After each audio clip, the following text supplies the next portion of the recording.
What is good, everyone? This is your host, Deanna Kemple with Label Free Podcast. Today I have a special guest, John Felageller. I had to ask him how to pronounce that because I didn't want to mess it up. But John is a very inspiring human being. He is a special needs father, and he has a blog called, what is it called? John's Blog for Special Needs Parents. John's Blog for Special Needs Parents, and I'm excited to hear his story, excited to share this with you.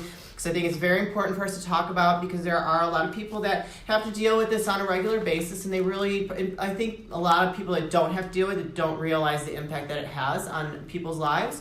So John, why don't you introduce yourself and tell us a little bit about your background? Absolutely. So again, I am the parent of a special needs child with autism, Christopher, who is beautiful. He's 12 years old. He is my only son, and I am a single parent currently. I am a proud native of the north side of Chicago, but have lived exactly, Wicker Park, come on. And I currently live in the north suburbs up in beautiful Highwood. I've lived in the burbs for about 17 years now. For years, I was an elementary school teacher. I served a variety of roles, mostly as a classroom teacher and also... So you have a lot of patience, is that what you're saying? I've got more than a lot of patience, let me Gosh, tell you. I give it to you. It is probably a negative at this point, but anyway. No, that can never be a negative. Patience is a virtue, right? Is that what they say? It is, and you know what? I think so, and it really helps when you're a special needs parent as well, no doubt. Oh, yes, I believe it. Absolutely. And most recently, though, I transitioned into the world of nonprofits, so I currently work as a program manager for a nonprofit organization called Total Into Community based in Northbrook, and we serve special needs adults. Oh, wow. So I'm a program manager, and we do customized job training and employment for these young adults, as well as we run a variety of education and social programs. Amazing. I love that. Thank you. Love it. Thank you. Yeah, so it really was a good fit for me and a wonderful niche. In my free time, as I'm sure you also have a lot of as well. Yeah, it's just so much. Exactly. I love doing advocacy work. Really, it's my calling mostly because of my son, but I also just felt that it was an outlet that was healthy and something that really allowed me to really let my creative juices flow. So one of the things I do have a blog page on Facebook. However, I am attached to several other national organizations. I blog for several special needs. And that was in your exclusive with Sing Chicago, correct? Yes, okay, it was. So yes. We did an exclusive on John, and that is posted on Sing Chicago, and I will also be putting that link in the body of this podcast once I go live with it. Awesome, yeah. So some of the national organizations I work with are Special Needs Christian Disability Ministries like Key Ministry in Ohio, Hope Anew based out of Indiana. They have a lot of reach across the country and really around the world. I also have had some things posted on the Mighty, which if you are a special needs parent, probably familiar with them. They are a huge special needs website, lots of great resources. And I do a variety of podcasts, blogging. I've also done some speaking engagements, both locally and nationally.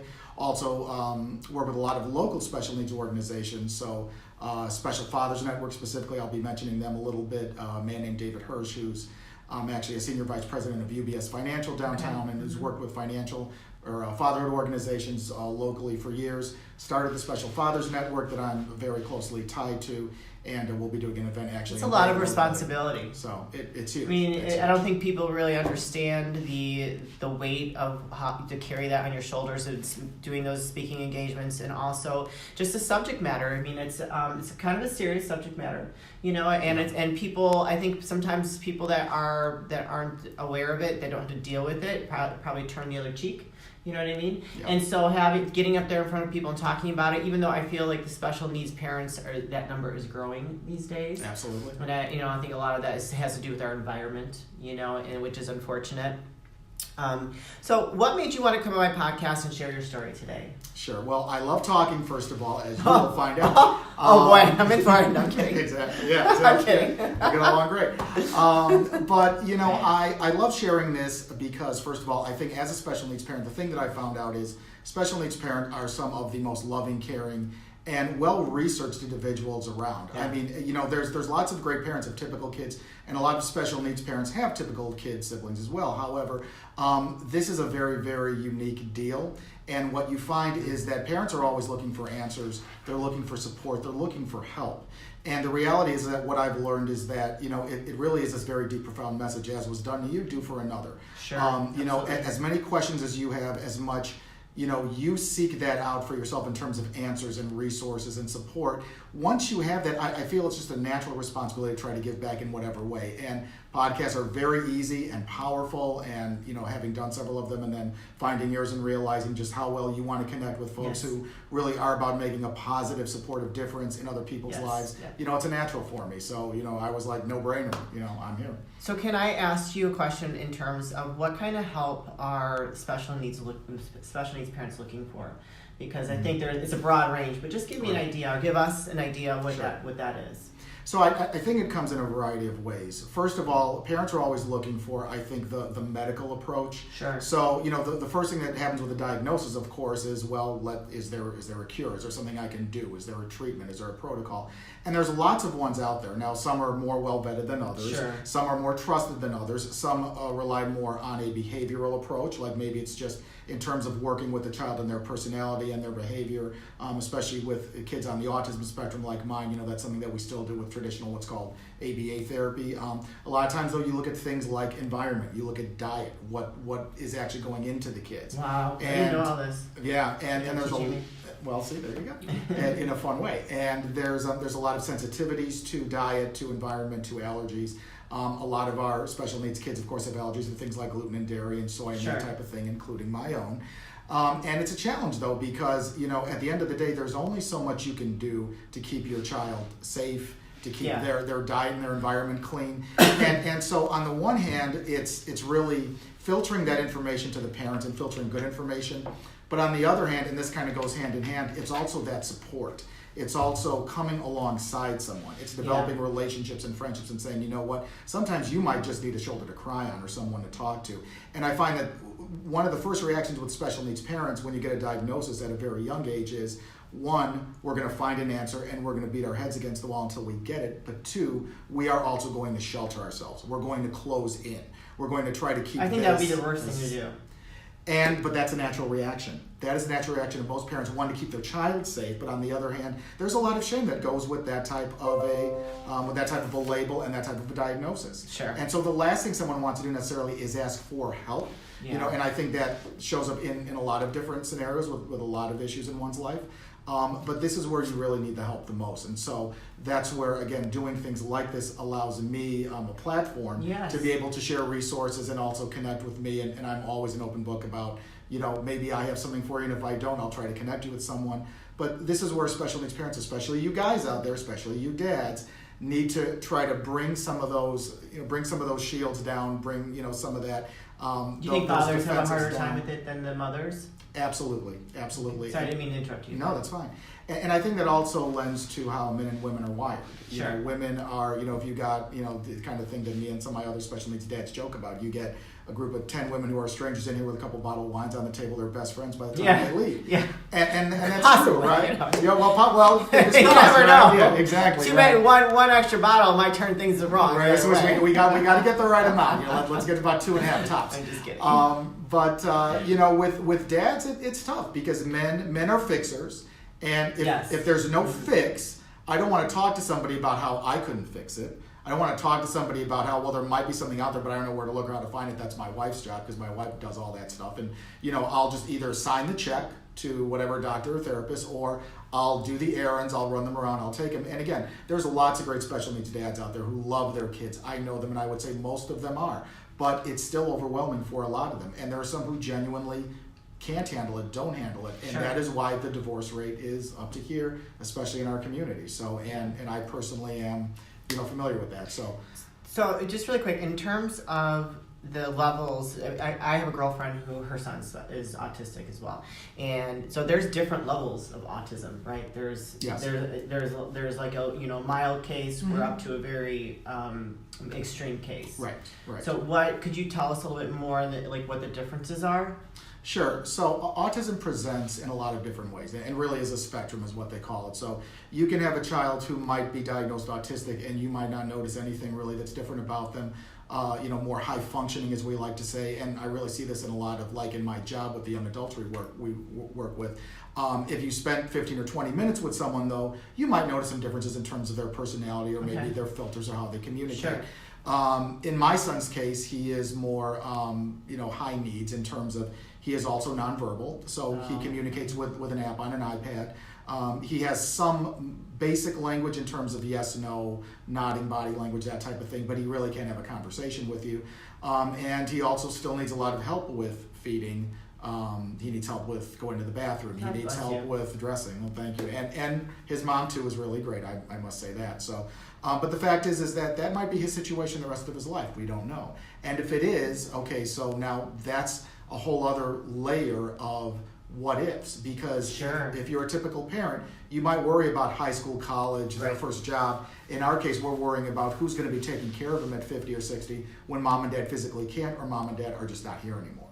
Those are the types of things we deal with. Yeah, that's got to be very heart-wrenching. That's got to put another level of stress on your life that, life is hard enough as it is. But wow. Okay. Anyways, so what do you hope to accomplish by sharing your story here today? So what I really want to emphasize to folks is, especially if you're a special needs parent listening to this, or maybe you know a special needs parent in your life and maybe they're a little bit anxious about really sharing some things. For me personally, I always break it down to a 1A, 1B conversation. Now, for myself personally, my 1A is my Christian faith. That is what has gotten me through the vast majority of this. Now, you might be watching this and saying, well, that's great, buddy, but that's not me. I'm not religious, or I'm not Christian, whatever. But that's where the 1B comes in. The 1B is support. The 1B is community. The 1B is friends. You can be religious or not, but you must have some kind of support. You've got to have somebody in your life, a group of community, somebody to lean on, especially with something like what we go through every day, because you find that the level of care that your children need and the kinds of things that you are going to face in terms of medical issues, in terms of financial issues, the strain on your marriage, relationships, etc. You need that support. For sure. You cannot get through life without it. I can't imagine I can't imagine not having support. Period. I think that whether you are a special needs parent or not, we all need support in our lives. We need to have a good support group just to kind of to prevent us from actually having some kind of mental illness. If we don't take care of ourselves internally and all that, I just can't imagine not having any support. So if you're out there and you have a special needs child and you need some support, there are avenues that you can go. We're going to put some links in the bio or in the description of this episode for you as resources to reach out to. What are some significant struggles that you've gone throughout this journey? Well, I can name them all. First of all, I think so. I guess it starts out really internally and then it just kind of projects out. So I think first of all, speaking as a man and as a father and as a husband, you realize how little control you have over everything. You want to fix it, you want to try to find an answer, and at the end of the day, you just have to say, I don't have the resources or the ability to just fix this. This is something that may fix itself, it may not. In our case, our child may just be the way he is. Whoa, hey. This is the great thing about live TV. Let me tell you. Okay. Oops. Oh, there we go. Keep going. Sorry. If that's the worst thing that happens today, we're great. So, but anyway, so you deal with not being able to control your situation and your environment, and being a guy, for example, most men. And I'm really speaking personally here. Most men like to think, okay, if I can do nothing else, I can make the money to take care of the family, to write the checks, to get the help. Now, in my case, for example, I will fully confess to the listening audience and viewing audience, I was never the breadwinner in my family. My wife consistently always made more money than me. And it's not that I didn't work or I didn't make money, but if you put the numbers side by side, she always was the breadwinner. So my value had to come from a different place. My value had to come from, okay, how do I support my child? How am I intentional? How am I developing those relationships, not just with him, but then with those people and the therapists and the doctors that work with him, and all of those other ways. And the advocacy is kind of a byproduct of that, because what I learned is, okay, I'm really great at networking, I'm really great at developing relationships, meeting people, and so are there resources, are there things I can find out, are there things that we can put together? In my case, for example, I was able to connect us with a really great neuropsychologist down in the south suburbs who actually worked with him, who first got us his first diagnosis and really provided us with resources and kind of got us on the train. So that's just one example. But the other place that you really find yourself stressed out is in your personal relationship, specifically your marriage.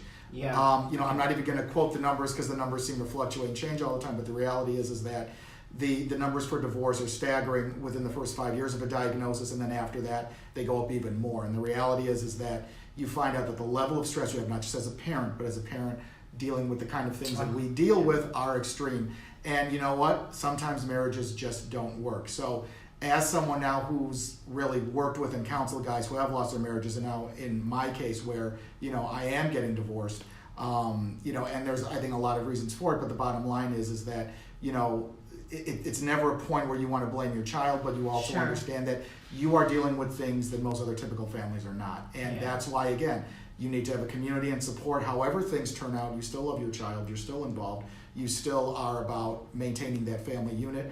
But now there's support that I need, there's support, that his mom needs, there's support that he still needs. And where does that come from? You got to have a community. Yeah. I was actually thinking about this, and so I was married.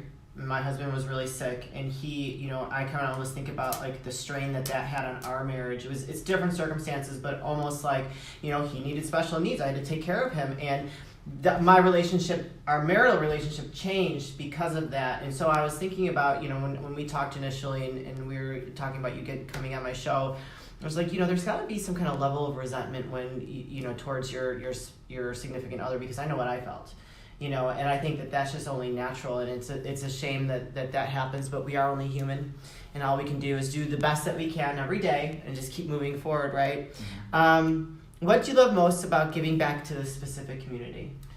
I just think that, for me, it's kind of my calling, and I have to be honest with you. If you told me 10 years ago I'd be doing this, I'd be like, I got no clue. Also, it's a different world than it was 10 years ago. And that is also true, right? But, the funny thing is that I think you find in life that, you are put where you're supposed to be. I've always believed that, and sometimes you do it willingly, and sometimes you just get yanked by the chain and like, nope, this is where you got to be. And in my reality, I have a special needs child, and again, kind of going back to the beginning of the conversation, I learned quickly how important it is to not only build those relationships, but reach out to people who need them. Yes. Drastically, dramatically. And so That's awesome. And that's really what I love about it, is that if I've got stuff for somebody, I just want to share it, just because whatever, you just want to do that for someone else. But also, too, you find out that on a broader level, this is just kind of the nature of our society today, and we want to be able to reach as many people as possible with as broad of a message as possible. So we're also inclusive, because, there are a lot of different families out there. There are a lot of different ways that somebody can be special needs. I may not have all the answers for you for a lot of different reasons, but I can hopefully connect you with someone who does. And ultimately, that's what it comes down to. I love doing what I'm doing because it's just fits me and my personality, and this is awesome. But at the end of the day, if it comes down to anybody who's watching this says, I don't know where to turn, I'm always willing to have a cup of coffee or a beer with somebody or a glass of wine, hang out, talk, do life. That's just what it is, because as far as I'm concerned, if I've helped one person, then it's been worth it. And I like to believe I have, but there's a lot more out there. And again, especially the guys. So, for me, it's a no-brainer. I can see that. What are some common misconceptions people have about being a special needs parent? I think the biggest issue is that if you have only typical kids, you might have an assumption that, okay, well, first of all, it's just like regular parenting, but maybe you have a couple extra things to do. Or a lot of times the problem is that, people are really visual. So let me give you an example. If you see like someone has a child in a wheelchair, obviously you're going to put two and two, you're going to be like, oh, I get it, that child has some needs, or young adult, whatever. But if you see someone like my kid who presents, when you first look at him, like totally normal and no physical abnormalities or anything, but if you're around him for a few minutes, you might be like, why is he hitting the wall like that, or trying to, touch the window and make his finger go through it or something? And it's like, you don't really get it until you're around it. And that's actually where I'll share one thing that we're doing for our son. We're still in the process of, is getting him a service dog. Now, you might only think service dogs are like, or companion dogs are like for people who legitimately have some serious physical impairments. But the reality is that as we've been doing this training, one thing that I noticed is we, as part of the training, they take you to like a retail space out in the community. So like we took him to Walmart and we were practicing with him. And it's incredible how you notice people's reactions shift when they see the dog, because then they connect it. It's like, oh, he's got that, I see now, as opposed to my kid just walking in like, it almost gave me goosebumps. Yeah, because but it really is, it makes a profound statement, because again, people are visual. That's the first thing they go to. So it's like the kid just looks like any other kid. Why is he doing that? Oh, now I got it, right? And so that, a lot of times people's misconceptions are based on they make assumptions because the kid just looks like any other normal kid. And the bottom line is, yeah, he's a kid like any other, Sure. but he has some challenges. He still wants to be accepted and loved like everybody else. But this Don't we all? Yeah, yes, we do. Yes, we do. At this point in the game, I don't know about me. Yeah, Okay. and neither of us have service dogs. I'll also say that. That has been a big help for us. So That's great. Actually, I can see that. And would you recommend a service dog for another special needs child that is like your son? I think I would, and again, it depends certainly, like if your family's like dog people, and if you're Sure. dog people, I think it's a no-brainer. It is some work. It's like 100 hours of training, so you got to be able to commit to it. So it's not just a pet. It's you got to commit to the dog. You got to Sure. commit to training. You got to commit to remembering that when the dog's out in public, like the dog's working. When it's at home, the dog can chill. But when you're out in the community, the dog is there to work with your child. So Good it point is a of advice. lifestyle. So Yeah. it can be a great support, but you just have to determine if it's good for your family as far as that fits. Sure. So. Thank you for sharing that. Yeah. Anything else you'd like to share? Just bottom line that, if you're a parent out there, again, especially a dad, or even if you're a single mom, whatever, but if you feel like you don't have support, maybe you have a little support, but maybe your family doesn't understand you. And unfortunately, there's a lot of those situations I see too, where family doesn't get it, family's oppositional, family shuns people, that type of thing. There is plenty of support out there. There are plenty of organizations. There are online communities I'm a part of. There are organizations where you can get resources. There are, a lot of places where you can connect with people and meet other special needs parents. And there's all kinds of Even organizations. with you, they can connect with you, right? Yeah, absolutely. So Reach all out to his me information personally. will be in the description of this episode, so you can definitely reach out to him. One thing I wanted to, and I just lost my train of thought. You had said something earlier, and I wanted to say, but maybe it'll come back to me. Why don't you tell people your handles and your coming website? Yeah, so I'm very excited to say I do have a website coming up. I already have a domain name. It's just John Felageller, just my name, johnfelageller.com. Probably be ready in April. So on all of my other social media platforms, I will blast that out, so don't worry if you forget it. But you can easily find me on Facebook. I have a personal page, just John Felageller, or my blog page, John's Blog for Special Needs Parents. So find me on either one of those, message me, reach out to me, connect to me. Oh, I know. I remember what I wanted to say. Tell me. I just wanted to say that you said that people feel ashamed about having children that are special needs, and I just feel like that is a terrible way to be, and I know that's probably human nature, but there's nothing that you should be ashamed of for creating a beautiful life and bringing it into this world. Absolutely. And I feel that a special needs child actually reminds us that we do have to be a little bit more loving, we have to be a little bit more patient, and we have to be a little bit more kind. So if there's somebody out there that has a special needs child that is struggling with that, I want to just say that there's nothing you should be ashamed of, because you are doing the best that you can, and feeling ashamed is not the way that we were meant to live our lives, and that's not something that you should ever feel. So that's what I wanted to say. So keep going. And you said it beautifully. Thank you for sharing. So again, find me on Facebook on either my personal or blog page. You can find me on Instagram at just J Felageller. Find me on LinkedIn at John Felageller. Find me on Twitter at J Felageller. All these freaking social media platforms. I mean, what would we do without them? Right, exactly. And I'm glad I didn't come up with kooky names other than my own, so you can remember. Oh, that. that's good, because Okay. Okay. There you go. Absolutely. And I would just also want to hype up, a couple of the big organizations I work for. Are these the ones that you want people want to support? Yes. Okay. So Key Ministry based out of Ohio near Cleveland. We'll have our big conference coming up in April. I will be there. So check that out on their website. Hope Anew has a great online community. So exactly what I was talking about. If you don't have the physical support where you are, but you want to join a great online community, they have a great one of those. Get in some of their chat rooms and different things they have there. Check out The Mighty. I do a little bit of writing for them, but they're huge and they don't need any more pub from me. As well as Special Fathers Network. You dads out there. Special Fathers Network offers a mentorship program with another special needs dad. So if you want to talk to somebody just privately, awesome. one-on-one, That's awesome. over the phone, Skype, etc., way to hook that up. We're going to have another big event coming up in May with a big guest speaker. We had Wayne Messmer last year, who's actually a special needs grandfather, if you know him, and we'll be having Randy Lewis, who's actually the former CEO of Walgreens and started a great special needs work program with them for this one. So we'll have lots of information about that on all my different platforms. That's awesome. Well, John, thank you so much for joining me today. Is there anything else you'd like to share? Just please, one thing. So if you liked what you saw and heard from me, I'm always looking for more opportunities like this, especially speaking engagements, live speaking engagements, podcasts, etc. I'm always open and available. It's good when you get a message out there. If you found anything that you liked here or all of it, great. Just feel free to reach out to me, and I'd be happy to come on. Okay. Well, again, thank you so much for joining me on Label Free Podcast. I really believe to live your best life, you must live label free, and I do feel that John fits in that because he is overcoming a lot of society's expectations of what life has thrown at him. Instead of living in a box and being ashamed, he's going out there and he's being proactive and looking for and offering help and showing you where you can go for help and all these wonderful things.